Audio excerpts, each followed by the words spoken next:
the reason why you never had experience with this, Trevor, is because we purposely didn't play this game when you were around. I don't think your mom would have liked that.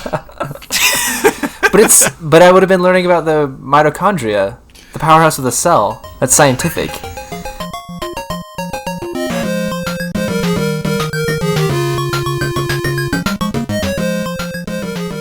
Hello, and welcome to the TwinCast pod. We are a podcast where we pick up an old video game, dust it off, turn it around in our hands, and try to ascertain if it holds up today. My name's Cam, and joining me as always is my dead twin brother, who I harvested for organs, Clark. How are you today? That's all I'm good for.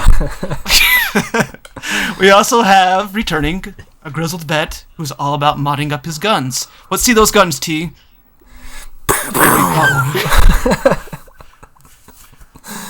That's Trevor. How are you today, Trev? I'm doing all right. Yeah, I'm happy to know that you did harvest your twin for organs. I suspected for years.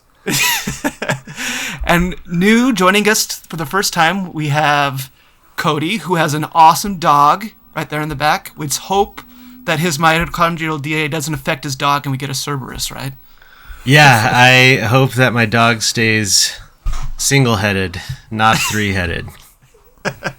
Well, thanks for joining us. How are you doing today?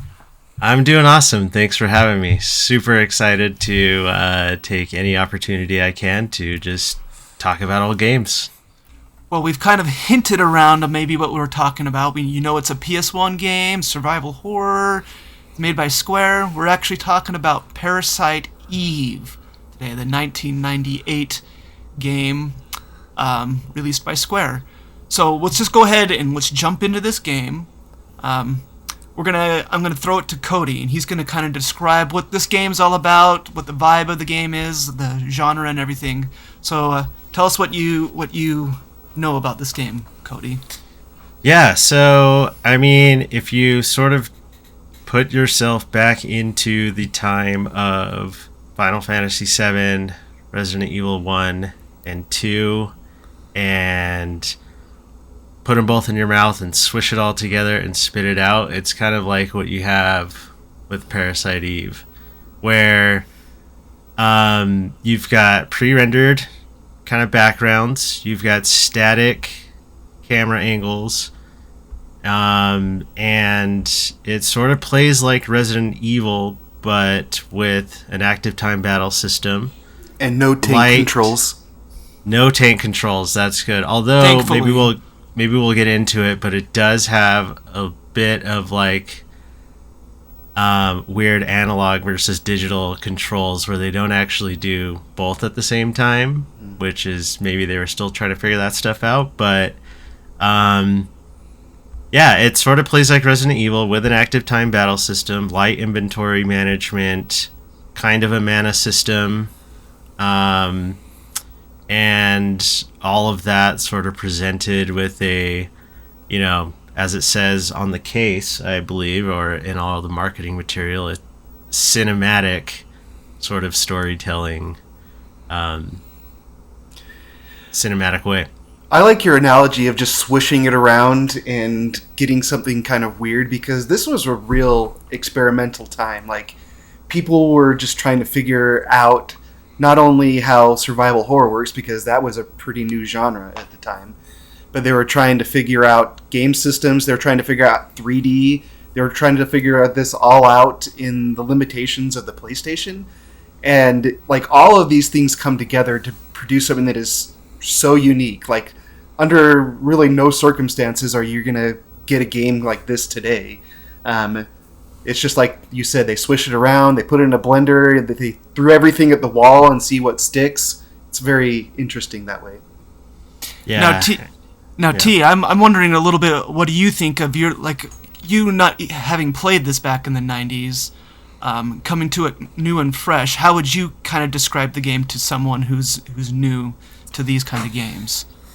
That's a good question. I've in my mind, when I first booted this up and I got into combat, I was like, it almost felt like the turn-based combat that you'd find in like a Pokemon game, but way more dynamic, obviously, way more engaged. So I think that's what I would say, is that there's this element that seems familiar, to some of those games that a lot of people have probably played, but there's a really cool twist on the combat that unfortunately, and I'll talk about this more as we get into it, doesn't really pay off in my mind. But it's a cool twist. It feels really unique once you boot it up immediately. Yeah, some of my thoughts are replaying it. I played it back in the day, but you definitely are the way the combat is set up. You can see that it set a precedent. I'm not sure how many times it had done before with the Chrono Trigger. You have the active time battle, but it hadn't happened too much before, and the ability to run around while you're thing, and then you can do things like, I mean, it was done in Chrono Trigger, but with Chrono Trigger you couldn't run around, so that was that's right. And one of the things I never knew is actually it has a lot of the same people who worked on Chrono Trigger, like even like the main like scenario designer worked on this game, so there's like a direct lineage of from Chrono Trigger to this with the battle system, and it's very apparent actually. Like it works like Chrono Trigger, except for with Chrono Trigger you'd be locked into specific spots. Like it would just put you somewhere on the battlefield, and you didn't have control over that. The main evolution here with that part, anyway, is that you could freely go around the little battle arena. Yeah, and in Chrono Trigger you could avoid them. You could kind of see them on the overworld, whereas in this it kind of pauses, does a cool screen flash, and then you're in it. But it's not random either. Just want to say that, like in that way, it's actually like Chrono Trigger, where there's really no random encounters. Yeah, when you go into a room, you know which rooms have the encounters as you're going through, and you're like, oh, there's a chance there could be an encounter here, and it's random. Like, I don't know if it's probably different. I'm pretty sure that at least in my research that the battles in this game are never random the first time. So you're always going to get that encounter. And then the next time, it does like a little countdown next time you go through the room. And after the countdown gets to 0, it'll give you that encounter again. Oh, really? I didn't know that. Huh.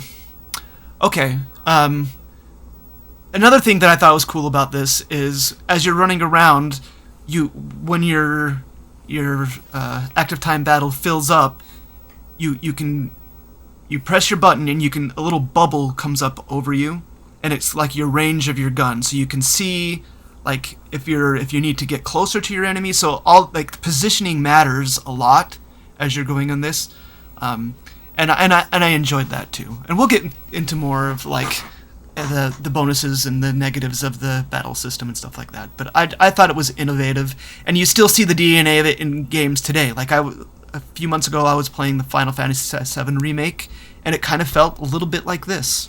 So, yeah. All right, let's go into just a little bit of the basics of the game. It was launched in 1998. In fact, the first thing that you see when you start the game is that the cool cutscene with the Statue of Liberty, and it's set right in Christmas Eve 1997. So, you're playing this after the events of the game. So, it was developed by Square Electronic Arts, which was, from what I understand, it's a collaboration of Square's office in Honolulu and Japan. I think this was the first game that they did with the Honolulu team. Yeah, so this is the first. So it was kind of an international collaboration between Square Electronic Arts and Square, and it was published by Square. And it came out on the PlayStation. And I guess the genre we're going with is cinematic RPG. So, yeah. We talked about a little bit of the historical impact. You kind of see the DNA of this Japan horror thing. So I read some stuff comparing this and the novel this was based off of to The Ring, which was also a Japan novel that became a movie and that became big in the United States. So... That was one thing I learned while looking into this and playing it, was that it was a novel first, and then a Japanese film next, and then finally a PS1 game. And this serves as kind of a sequel to the events that take place in the novel and the movie. Sort of unofficial sequel. Yeah. Yeah. So the game was pretty well received. It wasn't gangbusters and everything, but it sold really well, and it got high critic praise and it's 81% on the Metacritic. So, and I remember being hyped for this game back in 1998, and it was like the first major thing after Final Fantasy VII. I think Brave Fencer Musashi might have been in there too, but a lot of people were waiting for this game after Final Fantasy VII, which I'm 100% sure that's the bucket that we fell in.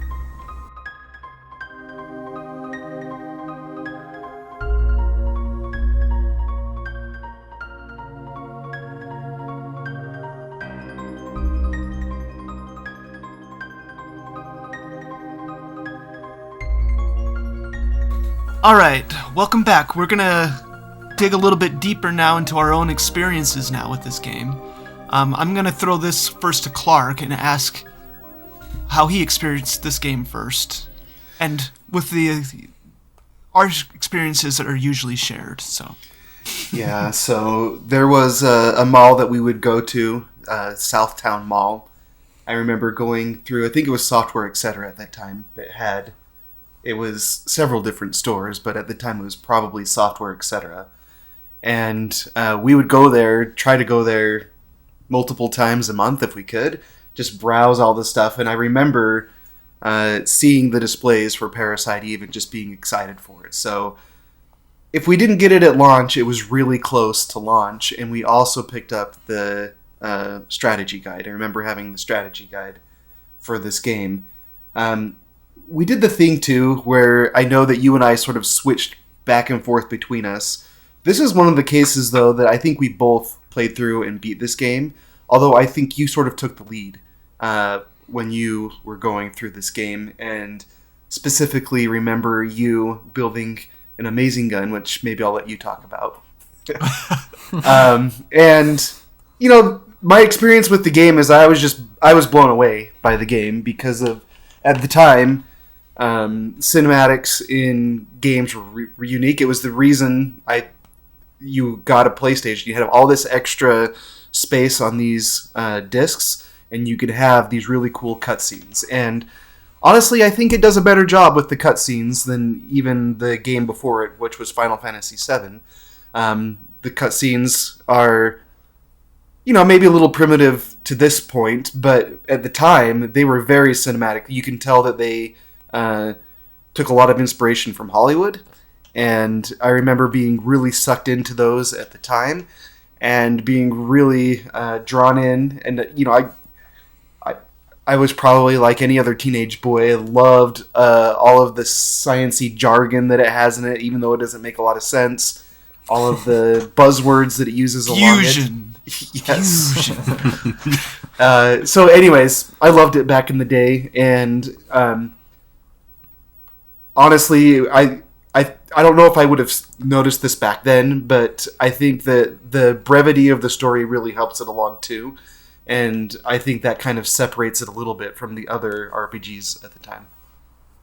Okay, well, let's go ahead and throw the same question over to Trevor. Trevor, how old were you at this time when this came out? So if this came out in 98, I would have been about 2. So right in your sweet spot. Right, yeah. I've been looking forward to this game for about 2 years at that point. So for any new listeners here, my role here is to bring the very last year of millennials perspective on the games that we're playing. So a lot of these games I don't really have experiences with outside of like seeing them in the game cupboard. Of like your guys' game cupboard. That said, I do remember my first MP3 player that I got. I remember the Christmas that I got it, and you guys helped us load a bunch of music on it, and the Parasite Eve piano theme was one of them. And I remember just remember hearing that song. I was like, whoa, that's so scary. Like, what kind of game? It's just, it's not scary. It's kind of this, mysterious piano theme. And so I was always very intrigued. And so when you guys announced that this was the game that we were going to be playing, I was like, okay, I'm going to finally know what kind of game is behind this piano song. Never meet your heroes, T. Yeah, I'll tell you what, I didn't want to say it, but man, I hate looking in lockers now. How about yourself, Cody? What was your first experience with this game? Honestly, I played the second one before I played this, and going back in preparation for this was the first time I've really gone through it completely and invested time into the first one. But I had played the second one a few times, and I played the second one at launch. I was in that era of, I was like in my edgy phase. I was about 12, 13, I think, when this came out, or maybe 11. But I was really into Resident Evil. I was just getting into PS1 RPGs, still playing a lot of Super Nintendo, and just from really loving Resident Evil 1 and 2 and games like D, where I was all about kind of the horror and, in that phase of I'm not young anymore and things don't scare me. This was another one of those things where I had actually seen like cutscenes, like the FMV cutscenes, and I was like, whoa, that game looks super cool. And Parasite Eve was just getting ready to come out, or Parasite Eve 2 was just getting ready to come out. So I picked that up with my cousin, and it was like one of those things where went through it in a weekend, and I was just kind of blown away. And then after that, it was just kind of on to the next game, and I never really went back to the original until this year. So, were you confused at all about the story? Oh yeah, completely confused. I just knew that it was all about like, I just kind of wrote it off, and at that time I was not super into story. I mean, like I followed it as much as I could, but it was still, I was 12, 13, so it was like I'm following the story just enough to get me through the game, and it's this really crazy anime about cells and these evil entities trying to control people through mitochondria, and that was about all I really knew about it and cared about it, and I cared more about like, how do I get the gunblade, and how do I make there's a gunblade in that cool. one? In the second one there is, yeah. Oh, yeah. Sweet. And I have to play that now. Yeah. And it was a little more action oriented too, where it was Resident Evil 1, 2, and I think 3, you kind of hold an aim button and then you hit an action button. And Parasite Eve 2 had a little bit more of that rather than just selecting commands, which is, mainly what you do in Parasite Eve 1. Yeah, I'll have to, now that there's a gunblade in there, because Final Fantasy VIII, controversial opinion here, is one of my favorite Final Fantasies. So I think there's more people coming around on that opinion. And by the way, Cam, you'll have to get used to tank controls again if you go to 2, because they brought tank controls back for that game. That's true. Good. I'm not a big fan of tank controls, but I can do it if I sit down and wrap my brain around it for a little while. So. Wait, I don't. What is a tank control? I don't know what this is. All right, explain the difference between tank controls, Cody. So imagine in your mind's eye, you have your character on screen, and just like in Parasite Eve 1, the camera angle is always changing. So essentially, up is always move forward, down is always move backwards, and then you hold left and right to slowly or quickly turn in that direction. So if I want to move forward and start turning right, I'm literally holding up on the D-pad or the joystick and kind of veering right at the same time. It's a pro, and it's really hard to see it as a benefit nowadays just because games have gotten much better at this, but like, it was good in Resident Evil because no matter where the camera angle was in relation to your character on screen, up was always move forward. But even then, it still got a little bit confusing at times because some of the camera angles in Resident Evil, and that was just Resident Evil is the most famous one that had tank controls, and you guys correct me if I'm wrong if there are better examples, but that's what I know it from. That's instantly what I go to. There would be, camera angles from, say, like the top corner of a ceiling looking down at the character, and you see the entire room. Then you'd move forward kind of outside of perspective, and the next camera angle would be like from the floor looking up at your character. And so it presented these cool kind of cinematic like perspectives, but it made controlling the character a little bit hard to do, and in my opinion, unless you had tank controls like that.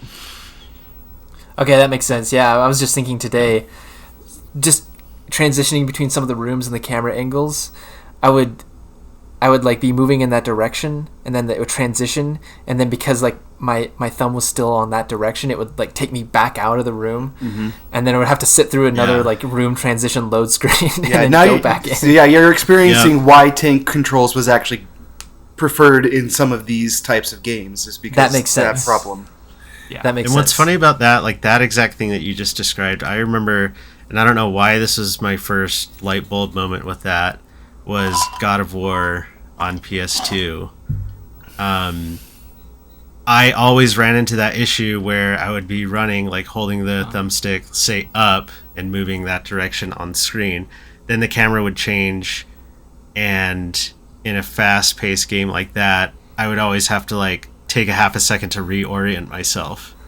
And there were times, and it sounds crazy, but there are times that like in God of War, I was like, I wish I just had tank controls, but then with how fast-paced it is, I'm like, no, that's what am I thinking? That would be hard. Yeah. Yeah. All right. Well, as far as my my experience with the game, Clark pretty much went over it.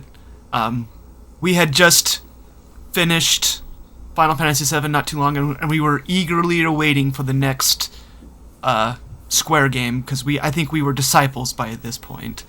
We loved the movies and the cutscenes and stuff like that, and so we were waiting for this one to come out, and we gobbled it up as soon as it came out. And a note: the reason why you never had experience with this, Trevor, is because we purposely didn't play this game when you were around. I don't think your mom would have liked that. But I would have been learning about the mitochondria, the powerhouse of the cell. That's scientific. Right. But then you'd be scared that it might start evolving. Something awakening inside of you.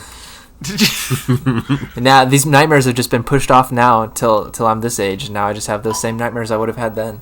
That's true.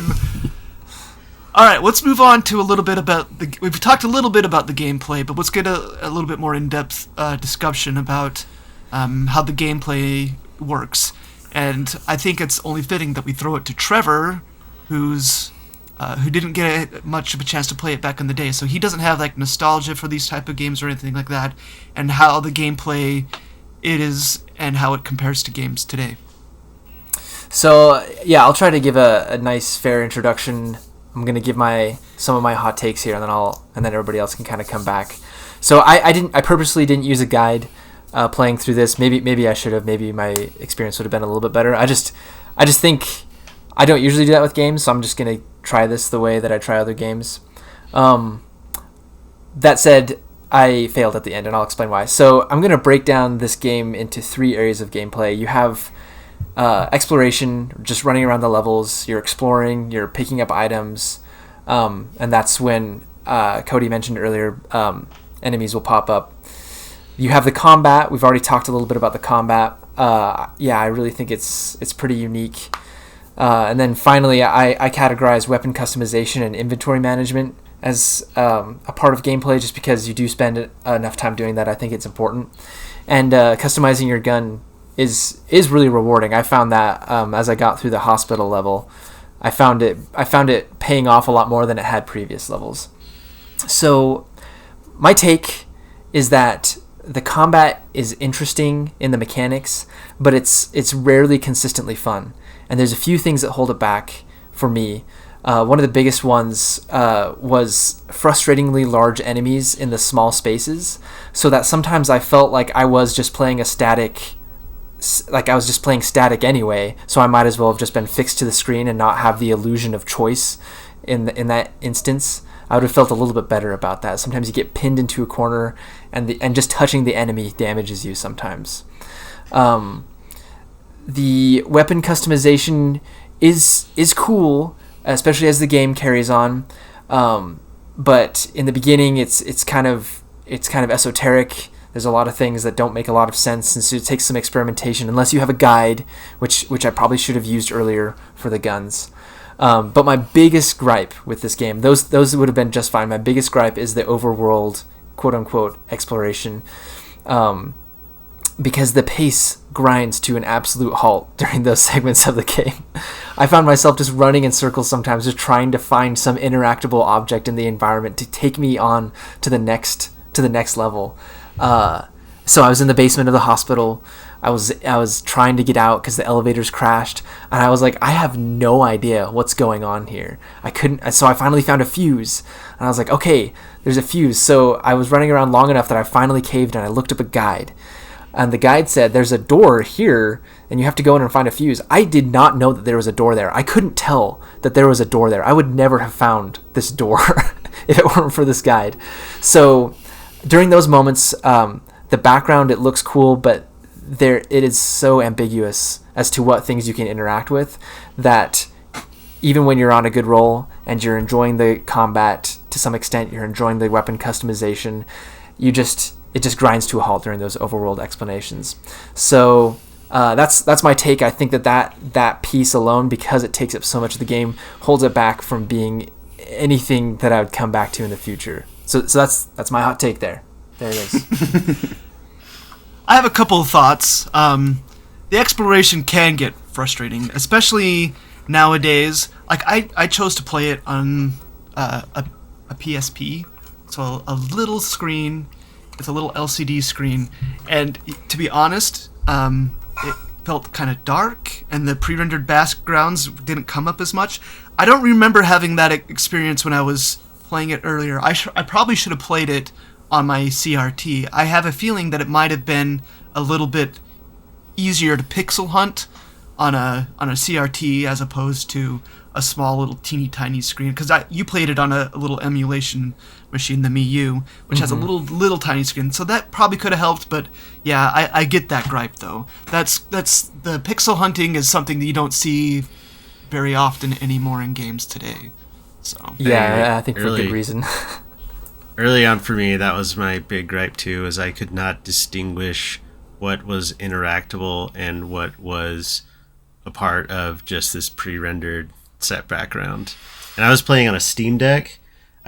For the first couple of hours, I played on a CRT, and I feel like on a CRT, on original hardware, it is a little bit easier to distinguish what objects are actual, like, modeled polygons in the environment that are interactable versus what is just part of the background. But even then, it was a little bit hard to see those gray chests up against the gray backgrounds. Yeah. And it's funny you mentioned the hospital area, because I got stuck there too, looking for the fuses, and I didn't even know I was supposed to be looking for fuses. And it just reminded me, and I'm going to keep going back to the Resident Evil example, but I feel like in Resident Evil, they had that really bright, kind of like white, shiny animation. So if there was something in the background that you needed to check and it was important, like a key or a fuse, actually, they had a lot of fuses in Resident Evil. The camera angle, and I think of like the STARS office, if you've ever played Resident Evil 2, or in the Precinct, there's a couple examples where you walk into a room, you move to a certain spot in the room, and the camera angle changes, and it's almost like highlighting the desk, and there's a white glint, and it's like, okay, there's an object there that is obviously important. But in this one, I think it was like the first fuse that you come in, or that you come into a room and you're supposed to find. It's on top of a shelf onto your right, and it's like a U-shaped room. It doesn't always glint. It's a little orange glint, but it's also a room where there's a combat encounter. So I kind of walk in, did the combat, I found a chest, and then I immediately walked out. And it wasn't until I came back probably the third or fourth time that I realized, oh, there's actually something over there. I didn't catch that before. And then it just led me to believe there's probably more things around here that I need to find that I just have not noticed at first. You just start spamming the action button around every whole room. Yeah. And that's the problem, is that in this game, you walk at a, to quote Clark, a glacial pace. So you have to press the run button to move at any sort of speed, but when you press the action button, you stop running. So you're just stuttering along the entire wall. Yeah. See, we played on systems that didn't have an analog stick like that, but if you played on the original hardware, they have an analog stick where if you press it slightly, you walk, but if you push it all the way over, you run. Okay. So because we played on the ones that didn't, I would have to push and hold a button 2 to run. Yeah, but you guys didn't have the pain of trying to navigate menus with an analog stick either. Yeah, that's what I was gonna say. I played on the Steam Deck and I had analog, but it does not switch to like D-pad controls when you get into the menu, so you still have to use analog. So it was give and take.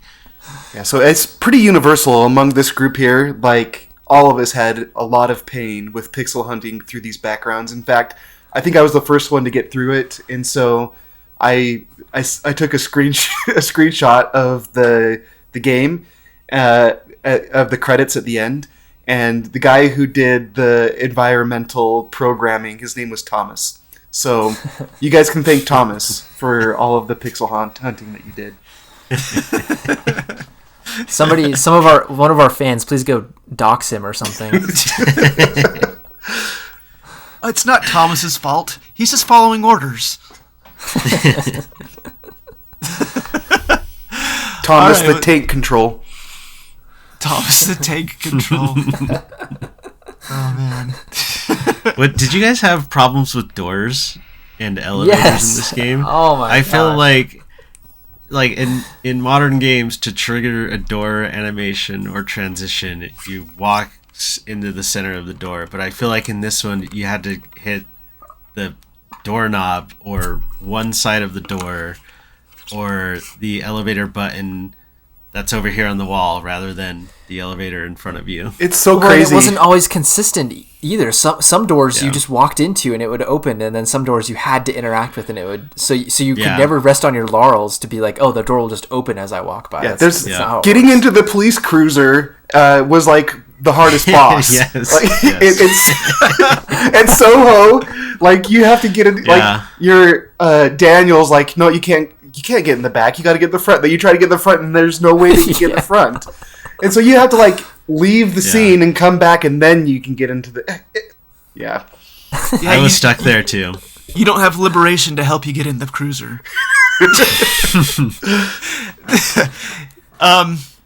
Yeah.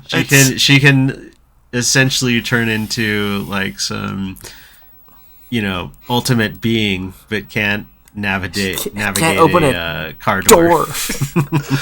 Yeah, I want to add some positivity real quick here. I know we've been talking a lot about the negatives, and I'm not going to refute what T said. Like, it's hard to get into it today, and I wouldn't recommend that just anyone pick this up and just start playing it today just for the heck of it. I think you need to have a reason, whether it's historically or not, and I think you need to have a guide. And if you get into the game, I found myself with a lot of these gripes. But I felt like as I played through it and I went through the New Game Plus version in this and going through it again, like a lot of these things lessen and they're not as bad of a problem and you can focus a little bit more on the systems and the game becomes a little bit more fun to play at that point. Again, that doesn't answer that doesn't mean that this is like a great game. It's like trying to recommend a movie to someone that or a TV series. Oh, it gets good in season 3.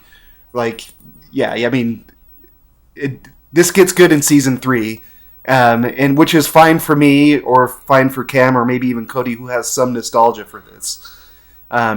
If you stick with it, it's fun. Yeah, I would say agree.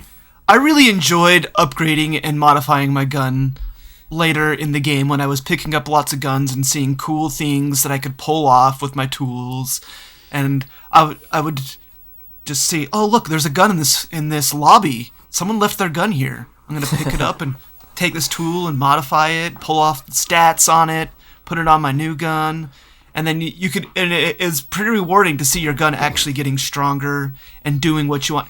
But if you know what you're doing, so Yeah.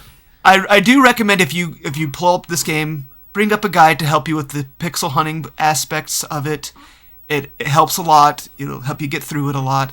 And then guides to upgrade your guns and stuff like that will help too. And it can be really fun towards the later half of the game. Yeah, I would agree. It does get better, especially after kind of getting into the tempo of the game. I did actually find, I know, Trevor, you had some issues with the combat and getting stuck in corners, and I 100% agree with that. It can be frustrating at times, and I was frustrated at the beginning of the game with the combat because I couldn't really get the timing down. I understood that I needed to move to an open area, but also keep myself in range, but also kind of take note of where the enemies were going to be and what attacks they were using. But after a while, you kind of get into a groove because there's somewhat of a cast time with your guns and reloading. You don't hit the command and immediately attack. You kind of hit the command, choose your target, but there's still a little bit of time before Aya pulls up her gun and fires the trigger and you actually do damage. So over time, it was kind of satisfying to kind of like take note of that, pick and choose when I was going to execute a command. I would get a shot off and then be able to move and kind of dodge enemy attacks. And that got pretty fun. It's pretty subtle though. It's not like a action game where you're pulling off these crazy moves and dodging and rolling and things like that, but there is kind of a subtle like timing aspect to the combat that was pretty fun. Yeah, definitely. I thought, especially after getting some more of the parasite powers to add a little bit more, a few more dimensions to the combat, I found it more enjoyable as the game went on. And I get, maybe that's kind of the theme here, is that as the game progresses, it becomes more fun, which I guess isn't the worst criticism you could lay at a game's feet in the world. Yeah, but with the way, things go today, you got to catch somebody and things got to be fun pretty much instantly, or people are just going to move on. And I don't think that's a bad thing. I think that's in my mind, a good design philosophy is to have it fun from the beginning. That's whenever I play a new game, if it doesn't catch me within the first like 4 or 5 minutes, then I'm like, nope. Yeah, I mean that comes into just like a critical flaw for games like this. Games that were really relying on pushing technical boundaries, right? Like the whole thing to draw you into this game was the cinematics. Like this game starts like with a whole theater and the people self-combusting, which is amazing at the time, and it just doesn't work the same today though. Like you see that and you think, oh well, yeah, I mean that's kind of gruesome, but it's like, this is running at 240p and you have to take a look. I mean, it doesn't have the same impact, so it's not going to grab audiences. And when it was relying on the graphics and the FMV to really pull you in, that doesn't hold up today. So yeah, it doesn't grab you as much as it did in 1998.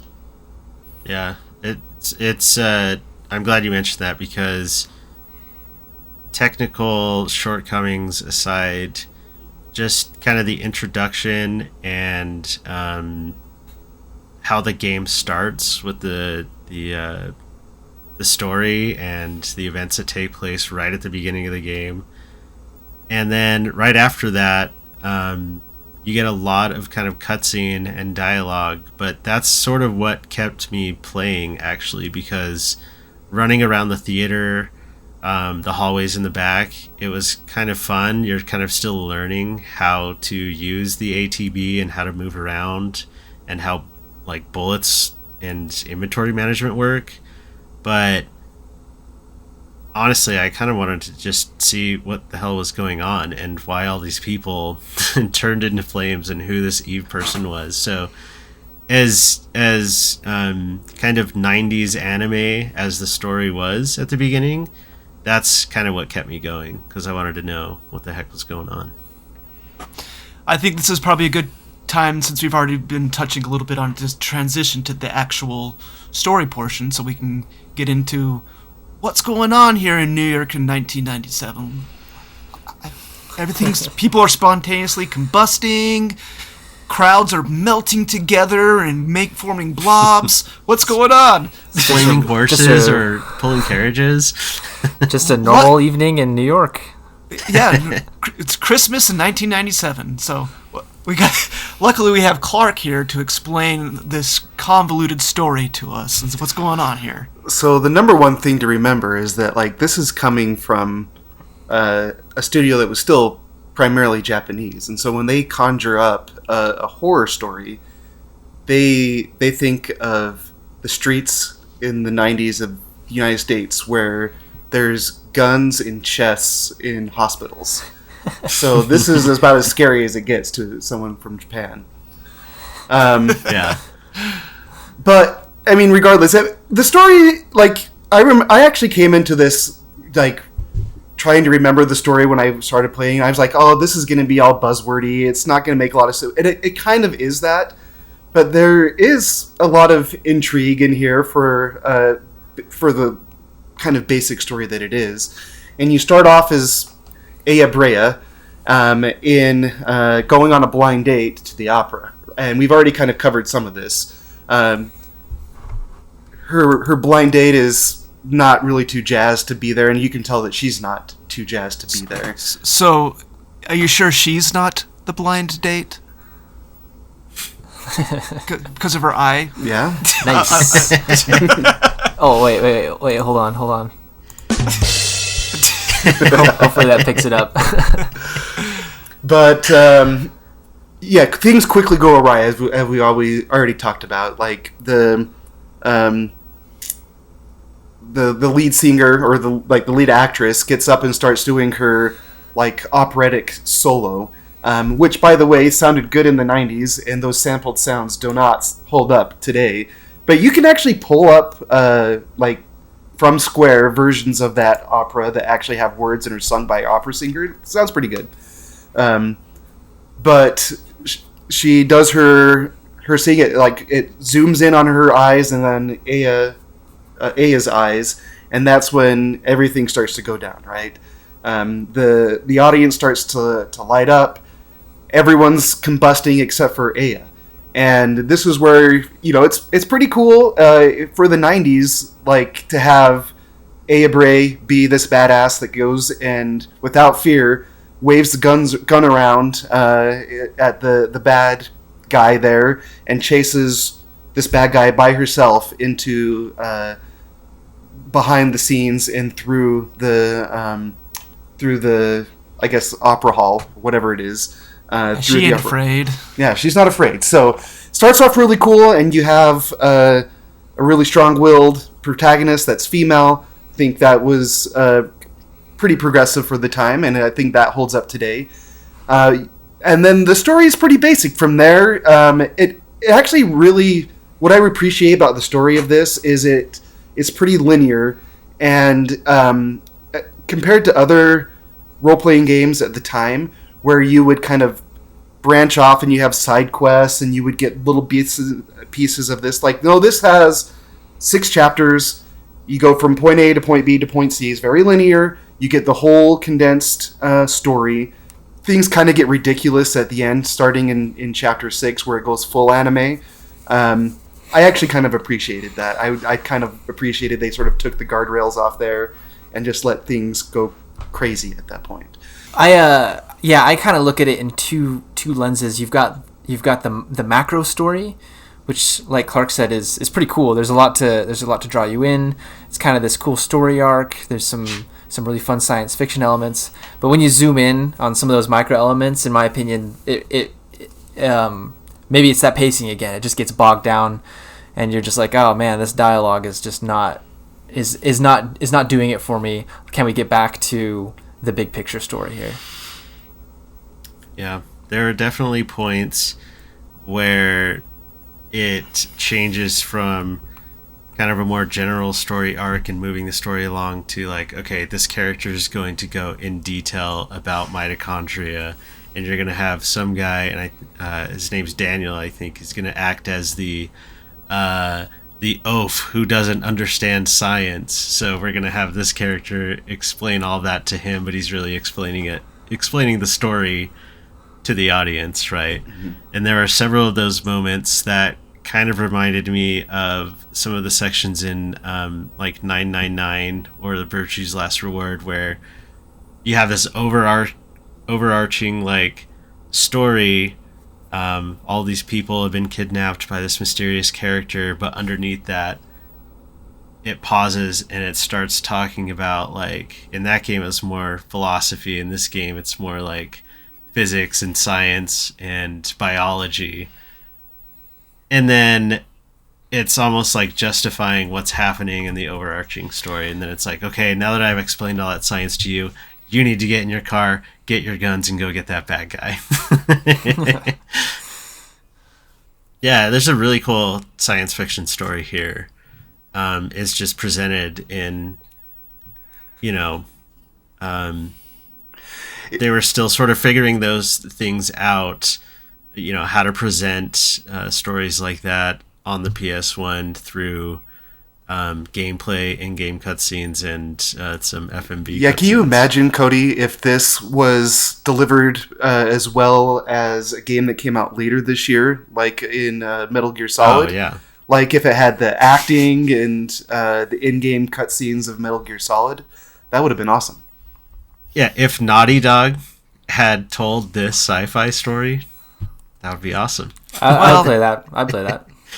And to be fair, Square kind of, you know, they just paid the rights to use the story. It's basically piggybacking off the novel from Japan. So, and that is true. Yeah, almost all the references and stuff like that are just stuff that's probably just lifted right out of the science that's talked in the novel. Well, I don't know how granular we want to get into the story. I think we've given a good kind of like overview. You have Aya, who's chasing after the mitochondrial Eve, who's taken over New York, first by the combustion there at the opera, and then, strangely, people still go to a concert in Central Park the next day, and that's where she makes everyone who's there at that concert into a massive melted humanity. The strange part that you mentioned, like, it does not really that well explained in the game. But if you go and you read, confused by that. If you go and read some summaries, I think it's implied that the latent mitochondria in everyone is sort of what drove Aya to go to the opera. And that's why it's like she felt strangely compelled to go on that date and go to the opera. And that why people felt strangely compelled to go to Central Park. Despite of the events that happened the day before. Yeah. And isn't that somewhat related to Eve's ultimate motives? I guess, did we define what the motives of this crazy? Yeah, and I think we've been kind of talking around it. The whole idea is that it's a symbiotic relationship with the mitochondria. That mitochondria is something that grew up with Homo sapiens, and in our cells that helps provide us the ATP that we need for energy. But they're a unique organism themselves, and they've been progressing faster than humans, and now they're ready to break free from humans. And the sciencey stuff that happened in the first book and / movie is where they had kind of an awakening and sort of a mitochondrial Eve, so to speak. And that's what's happened in this game. It's a continuation of that. Mitochondria is still breaking free. Melissa, the opera singer, had the kidney of who was the heir to be Parasite Eve at the time, or mitochondrial Eve, I guess. And that has latently been in her, and then the medication that she takes, if you read through her diary at the opera, explains that she was taking anti-immunal, or what is it, anti-rejection medicine, and that caused her mitochondria to go crazy. And on a surface level, that was because she desperately wanted the part in the play, right? But on a deeper level, wasn't that Eve sort of influencing her to open herself up? Yeah, to let I Eve think so. take control. Right. Okay. So if we're going to get granular here, the person that she got the kidney from was Aya's sister. Yes. And so Aya's sister, her twin sister, who had passed away in a car accident along with their mother when they were 6 or 9. When they were earlier. Anyway, and That's so Maya, and from the list that you find, that's Maya and was it Marika, or what was her name? Melissa? The other one? Melissa. Oh, Melissa. Right. Okay. Yeah. And so it's implied through cutscenes that the Dr. Clamp, is trying to orchestrate getting these transplants to happen in order to bring mitochondrial Eve to pass. So, Yeah, and in this game, it turns out that Eve's ultimate goal is that she's not the highest form, that she needs to birth the highest form of mitochondria power, and that is in the form of the ultimate being, who you fight at the very end. yeah, it's not often that you get in these games where you have the bad guy going to the hospital to steal sperm in order to get pregnant. Yeah, so just to finish off the story, she uses that massive humanity basically as a cocoon to go into when she's pregnant in order to give birth to the ultimate being. First you fight Melissa / Eve. You think she's dead, but then the baby gets birthed, and then you end up fighting the ultimate being on a aircraft ship, and then you have to blow up the ship and get out of there in order to live. So True Resident Evil fashion. yeah, we talked a lot about Resident Evil here, but I'm interested in the parallels between this game and Ghostbusters 2. So there's a lot of parallels between this and Ghostbusters 2, if you guys are familiar with that movie. Statue of Liberty, pink slime, very important babies. So I was thinking Akira with the mass of just gross, fleshy, whatever. There's slime. lots of body horror in this game. Yeah. a lot And- of gross stuff. Yeah, and I mean, when you're 13 and this is edgy and deep, it's cool. I don't think it really has the same effect on at least me today. I do want to mention that there is an alternate ending real quick. And this is maybe going back to the gameplay. We didn't cover this, but in a lot of detail. But there is a new game plus, and the new game plus is sort of like a proto roguelike, well, kind of, and where you go into the Chrysler building. Every floor is random, and you have to make it up 77 floors, and it's the worst grind ever. But there's cool concepts here that I think that if it was done today would make it better. But if you make it through that grind, you get through all the random levels, and you are well upgraded, and you get to the top, then you fight kind of what is Plan B. So you find out that Eve had set up a Plan B, that if her other plan of the ultimate being failed, that at the top of the Chrysler building is an alternate boss, and spoilers, it's your sister, and you have to liberate her from Eve's control up there. That's Maya. Yeah. Maya. Wow. And your sister reveals the entire time that you're actually clones of Big Boss. Yes. And it ultimately are being controlled by the Patriots. There was a lot of Metal Gear Solid parallels, I feel like, near the end, with the amount of cutscene and then like a single action sequence and then a cutscene, little bit of lore dump, and then a single action sequence. Maybe not a ton, not to the same degree, but I felt a little bit of that near the end.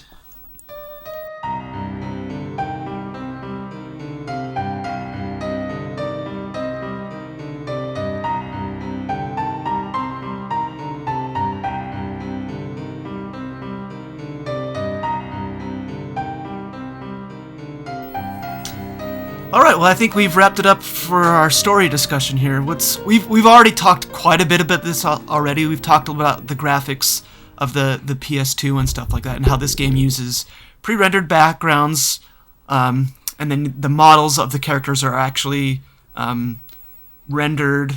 And I would just like to point out that this game came out after Final Fantasy VII, and the models look so much better than Final Fantasy VII does. It's a huge upgrade, and you can kind of see a through line from this game to Final Fantasy VIII.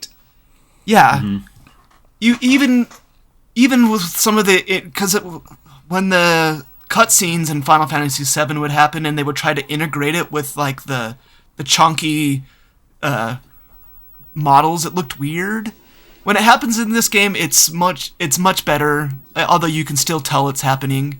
But you can see them transitioning to how it becomes in Final Fantasy VIII, where I'm not sure if you guys remember in Final Fantasy VIII where the garden's being attacked by the other garden, and you have all full FMV going around you, and you're running around. You kind of see a little bit of that kind of going on here too.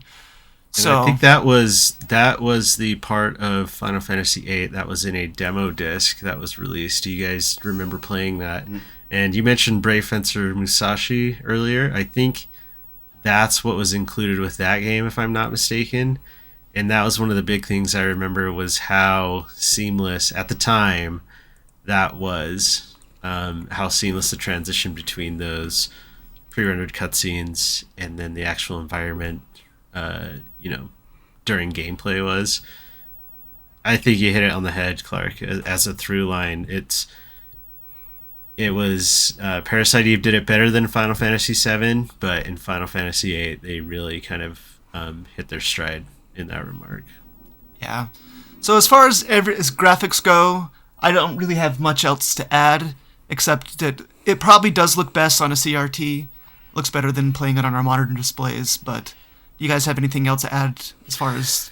We kind of, crapped on a lot of the pre-rendered background stuff when we're talking about pixel hunting, but like when you see those pre-rendered backgrounds in a bright enough on a CRT, I still think they look cool. Like the environments are cool.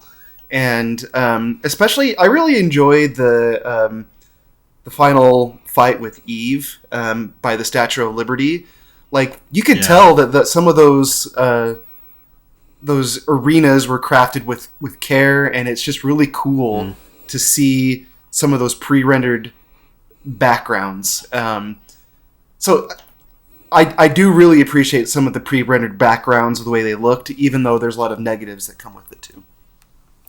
Yeah, I like that one in particular. Sorry, Trevor, but the Statue of Liberty, I felt like that was the most, and this is going to sound like a knock on the game, but it's really not, but I felt like that was the most color that they've introduced into a pre-rendered background, but it looked awesome. It was really cool. It was like a nice kind of final set piece, penultimate set piece, I guess, for the game.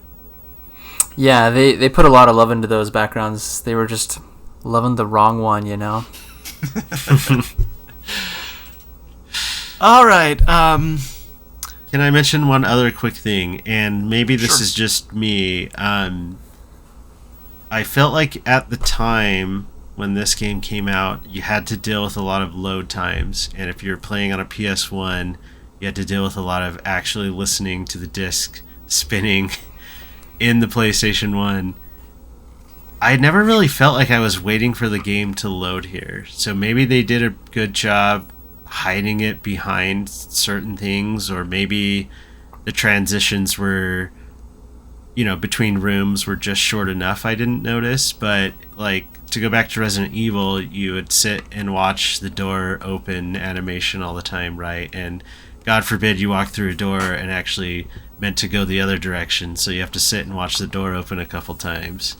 I never really felt that with this. The only kind of hard breaks there were jumping to the map screen, going to the next area, but when you would go to the overworld map, that kind of thing that circled around the city, you could choose your next destination.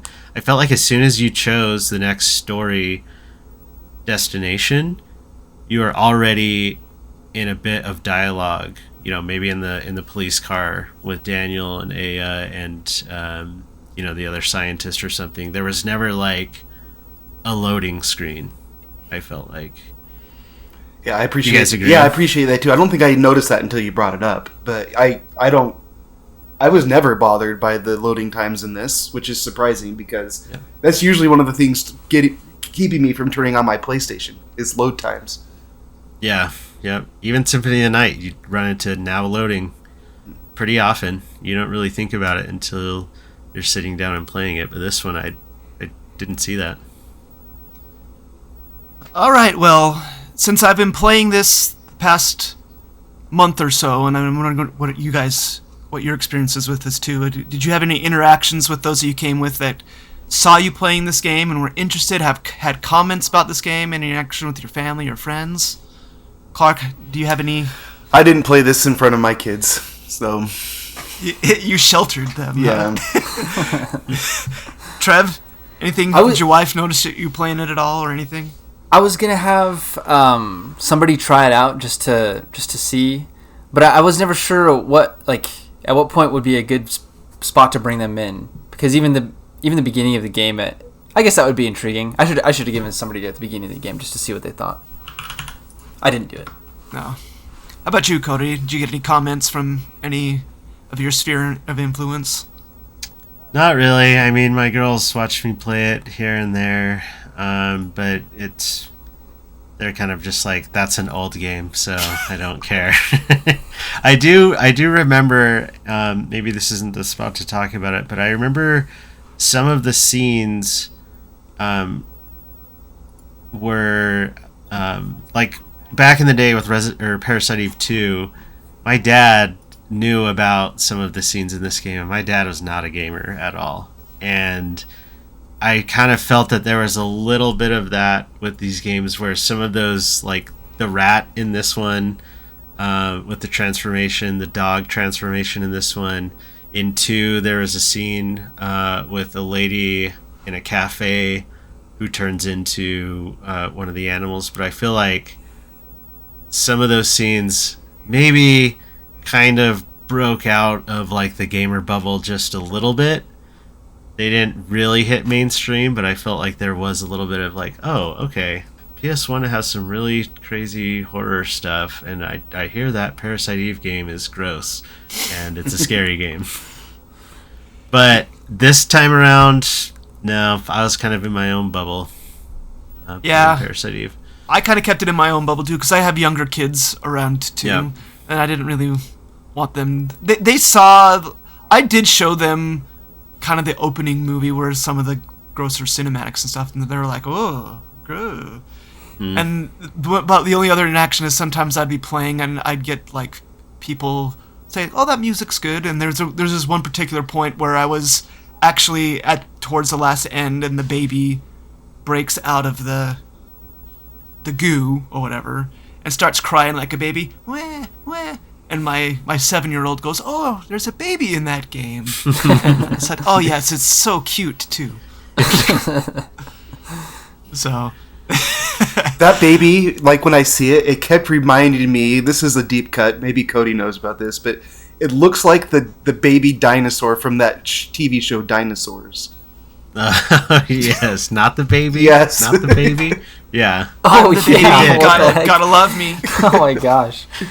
Did you see man, that? Did you see that show, Trev? I know. Yeah, I have. I've seen a few episodes of that. But what a fever dream, man! That is a deep cut. Yeah. Well, you Man, know, dinosaurs. The 90s are all about dinosaurs. So Yep.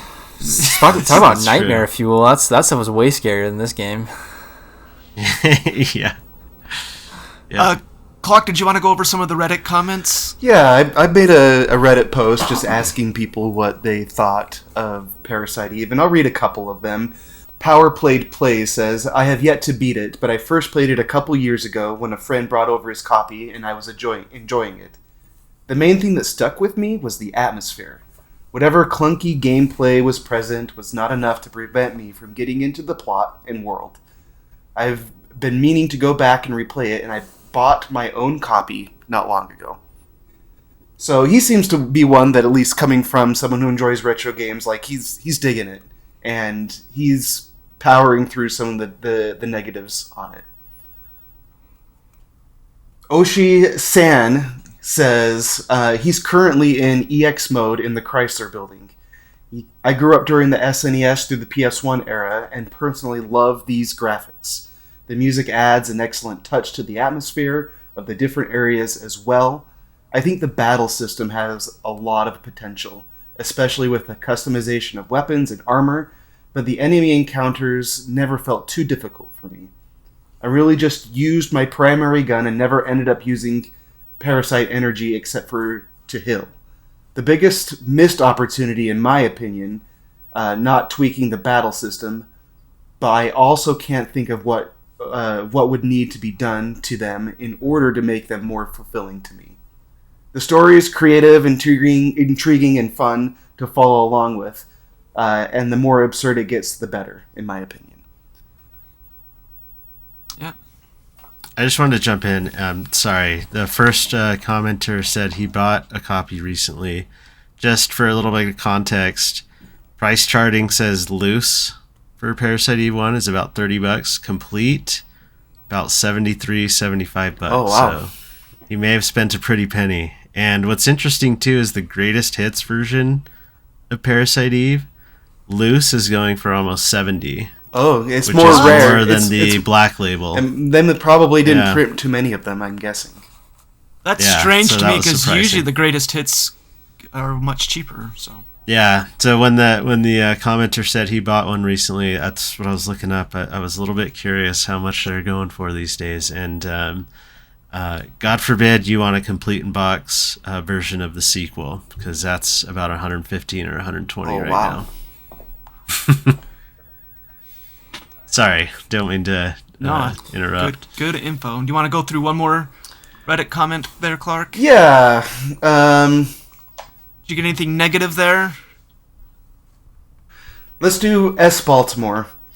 S. Baltimore says, the presentation holds up, but the overall gameplay and story leave much to be desired. There's a reason Final Fantasy 7 through 9 and Chrono Trigger received widespread critical acclaim and are still obsessed over to this day. They were better games. Even Xenogears has a mythical status, and despite the infamous flaws of Disc 2, it's usually the first non-Final Fantasy RPG that people recommend.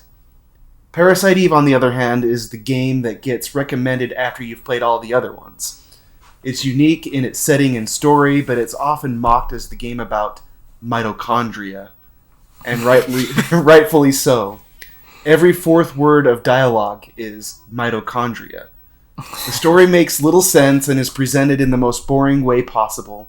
The main character is an empty shell, which is standard for JRPGs of this era, but she doesn't have the ragtag group of friends to make the journey exciting.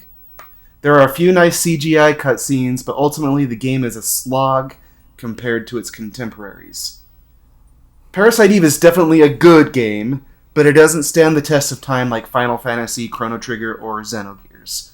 I replay Final Fantasy games all the time, but I have no desire to hop into another playthrough of Parasite Eve. I think when people wax poetic about Parasite Eve, they're remembering the very strong opening sequence that they played as a child, and they're forgetting that there's another 30 hours of gameplay after that that's not nearly as exciting. It's not he got, 30 hours. 100%. he got really stuck on the basement scene in the hospital. Yeah. Say, this is about a 10-hour game. Well, it's an hour game. It's definitely 30 hours if you go through all of New Game Plus. Like, that Chrysler building is a slog. Just to maybe address that comment, I would agree. Final Fantasy games, Chrono Triggers, they're probably better games. I mean, that's subjective, right? Maybe some aspects objectively they're better.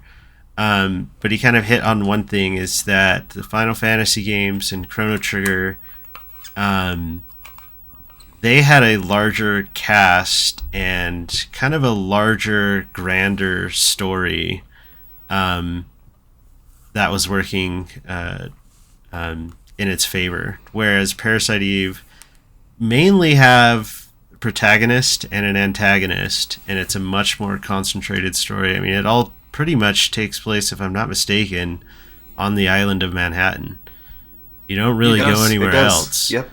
Chrono Trigger, you're literally going through times. There are characters that you're pulling from different time periods and building this grand party on this grand adventure. In Final Fantasy, that's kind of one of the things it's known for, is how grand, and you're traveling continents and airships and sometimes going to the moon or something like that. Whereas this doesn't quite have that. So I would agree with what he's saying, and I think, or he or she is saying, but they also mentioned that.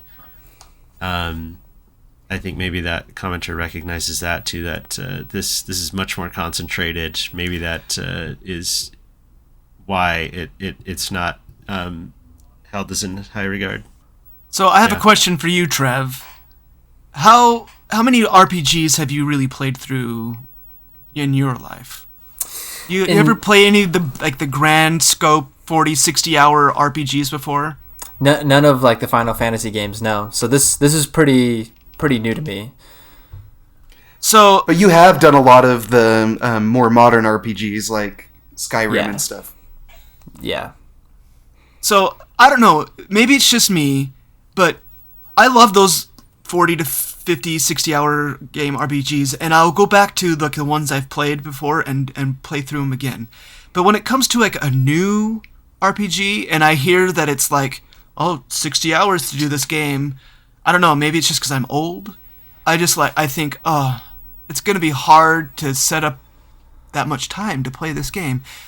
And so when we brought this game, I'm like, this is an RPG that takes 10 hours to do. I can do that. And then I think it kind of, at least that part of this game can translate to today. Like a cinematic RPG that takes 10 hours, that's great. I can do that, and I can be done in a week, and it would be great. Anyways, that's just some of my thoughts about the short RPG. Well, I'll second that. I certainly appreciated that when I found out about the game length. And I think that's kind of an argument for games today. I think there has been this tendency towards just packing more content that takes more time into a game to make people feel like it's worth the $60 or $70 price tag. And I've seen people comment in forums and that sort of thing that they're not interested in that. They don't. That's a turnoff. That if it's a 50-hour game, it's a turnoff. They'd rather play a shorter game, even at the same price, with more quality, right? Like Metal Gear Solid 5. Going back to Metal Gear Solid, like does that need to be the scope that it is, or could it be focused? Could it be shorter, and could it have taken less of your life? I think it's a design philosophy.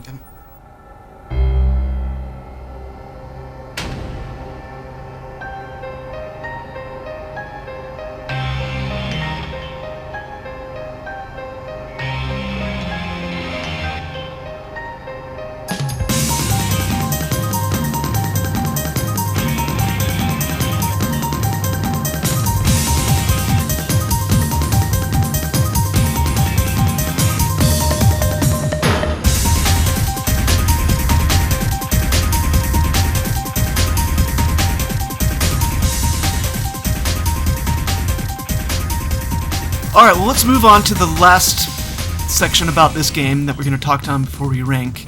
And it's, I think, one of the strongest points of this game, and it's the music of this game. Clark tends to be the one that's geared towards the music of these games, so I'm going to throw this question over to you first.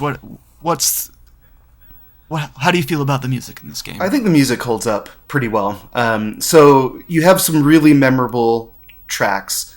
One of the most memorable ones is the one that goes, for those who are just listening, Cameron's got Parasite Eve going on his CRT in the background. It's got a banger of a song playing there that's kind of mysterious, but it's also really high, fast pace. Setting the tone really well for the game. It's awesome. Also, T mentioned it earlier, but there's a lot of mysterious music in this game too, so that sets the tone really well. Simple piano theme that that Eve plays when you confront her in the opera house. It again is very mysterious and sets the tone really well. Those are the most memorable. So I will say that like those two tracks at least stand out the most to me out of anything in this game, and the most melodic and the ones that you'll remember the most. That doesn't mean the other music is bad. So like the battle music and the boss music is suitably good and sets the tone right for those, and it sounds great. They got the pretty, standard techno-ish type music to set the tone for those battles, and it does a really good job in what it sets out to do. And so I mean, it's a lot of the music is using it. It's not like recorded with real instruments or anything like that. So it's still MIDI style music that you're going to hear. But I think that music still holds up well today, and I will listen to it today. Now, when you get to the sampled music for like the opera, that doesn't hold up, and so that Yeah. that sounds a little bit ridiculous today. How does it compare to Final Fantasy VI opera? Honestly, I think I would probably take Final Fantasy VI opera. I mean, they're still both. Whoa. They're still probably both pretty. Sound kind of funny, but yeah, I mean, it's that sample music just does not work for that opera. So that's the only like real weak point I think in the music. But T, you mentioned in one of our other podcasts that you've listened to some Nirvana before, so you have some strong opinions on music, I'm sure. But Right. I'm tapped into the 90s is what that means. So I think that my standard for this game was the combat music. If I didn't hate going into combat because of the music, then I think it's pretty good, and that turned out to be the case. It's the same song over and over again, and it's not bad. Like, it doesn't grate on the nerves. And then there are a lot of standout tracks as well. I was gonna comment about the opera. You can almost hear like the keyboard clicking for the voice, for the operatic voice to come up. Yeah. so the battle music is a little bit better in this game over the last game that we talked about, Shining Force 2. I didn't have to play it on mute to continue playing. Do you have anything to add, Cody, about the music? I learned recently, so I agree with everything said here. The music holds up. That song that's that you mentioned near the beginning, the intro or theme song, I mean, it still slaps today. And I would also agree that the battle music doesn't get stale and annoying. As much as I love Chrono Trigger, that's one of my main things, is that battle music. Really, it starts to drive me a little bit crazy until you get, throughout it. But yeah, I mean, it really holds up. I only learned recently that Yoko Shimomura did the music for this, and maybe that's why the battle music is not annoying to listen to over and over again, because she did Street Fighter 2, which has like some of the most iconic music that you hear over and over and over again. Mm-hmm. So maybe she's figured it out, or she had figured it out by this time. Mario RPG too, also, right? Yeah, Kingdom Hearts later on, I think, was the big one. I was going to pull up her list, but I think Kingdom Hearts was the biggest thing she's known for, beyond Super Mario RPG. Yeah, I also agree with all you guys. The track at the end when the credits are playing is interesting too. It actually has a vocal track to it. It's a Japanese song, and it's kind of upbeat and groovy. So, but yeah, guys didn't listen to that one. It's called Somnium Memorias.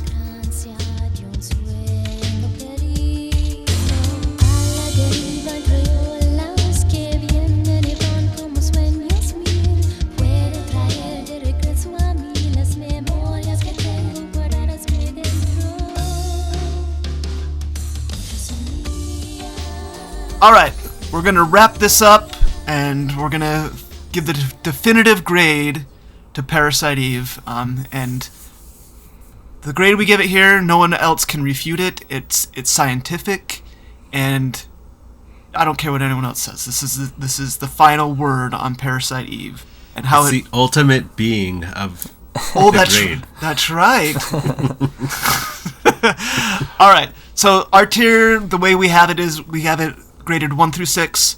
So basically, 6 is like it would be one of the best games of the year if it was released today. So as far as games in like 1980 and 1990, there's not going to be too many games that fit that. So 5 would be nostalgia helps carry it today, but it is still an all-time great and fun to play. So 4 would be it's still a fun game to play, but wouldn't really separate itself from the pack today. 3 is fun to play for 10 minutes, then you move on.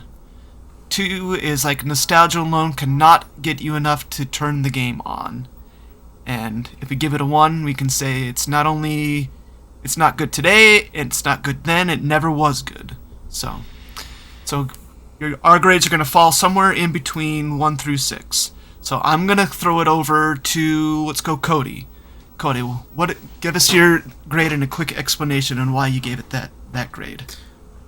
So I'm going to give it a 3, with a 3.5 if I could. Fun to play for 10 minutes, then you move on. I would say fun to play for maybe 4 or 5 hours. The story is what kept me going. So, yeah, I'll give it a 3.5.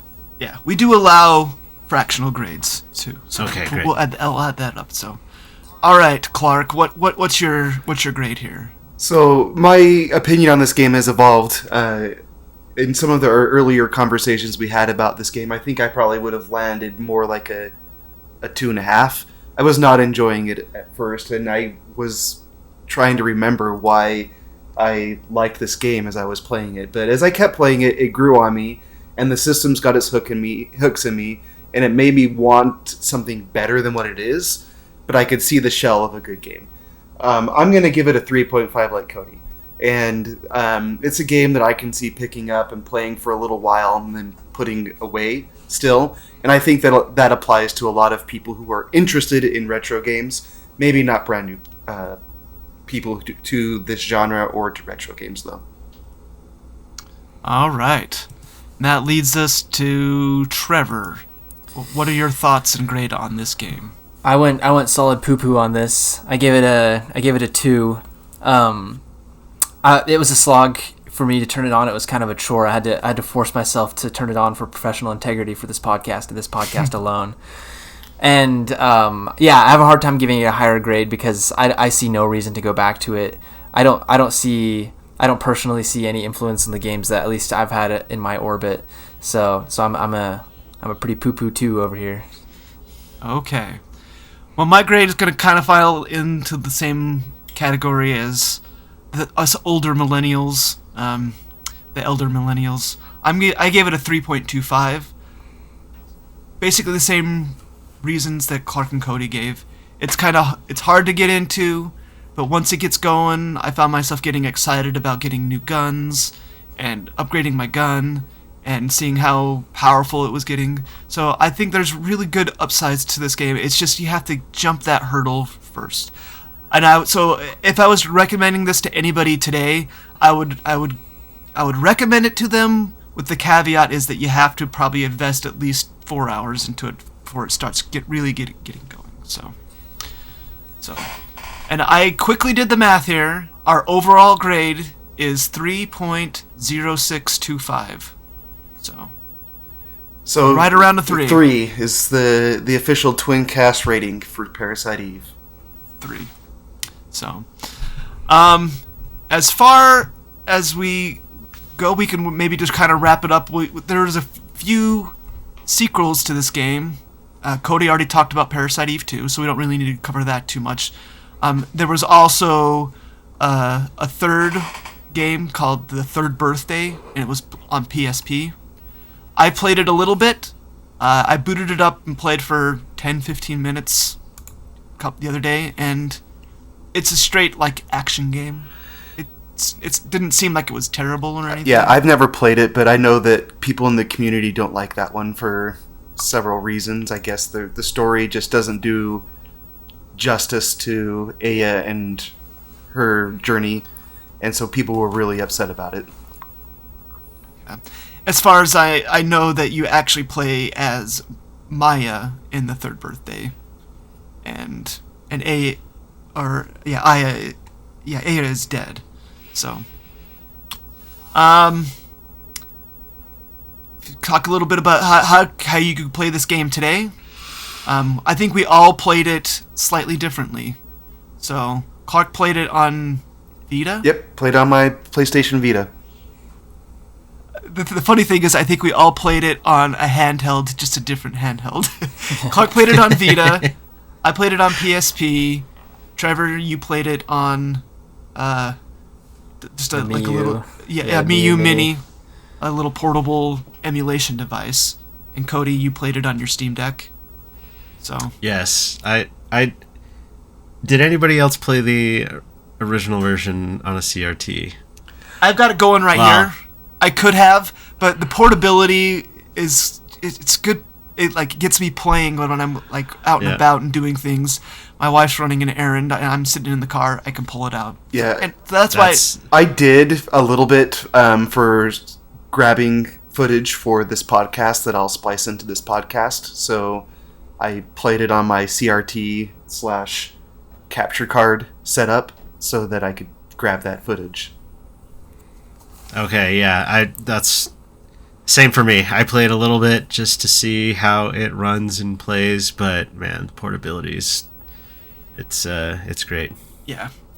So the official releases of this game were on PS1, and then there was also digital releases on the PlayStation Store, Network Store. And you can still get those. I actually did that, so I'm actually surprised that you can still get those. You played it legit. Yes, I did. Yeah. On the Vita store, is that what you're saying? Yeah. Oh, so probably not on the PS4 or PS5. PS3/Vita, you can still get it. Okay. So I do have a legit copy, so I don't feel bad playing it on a PSP that's been modded. So. Same for me. I've got my copy over there too. It's a little dirty and grimy, but it still works. But Trevor, you should feel all the shame. I know somebody that owns the copy, so I count. All right. I think that wraps up our discussion on Parasite Eve. Anything you guys want to add in closing about this game? The mitochondria. Oh, mitochondria. I would just say maybe rip to Aya not really becoming a bigger character in the lexicon of PlayStation mascots / protagonists. It kind of felt like they wanted her to be at the time, like maybe not on the level of a Cloud or an Aeris or something like that, but she did. There was a little bit there, maybe in marketing, to where it's like, okay, this is a badass protagonist. She's not just gonna be a supporting character. This is the main character, and she's gonna fight this like world threatening evil.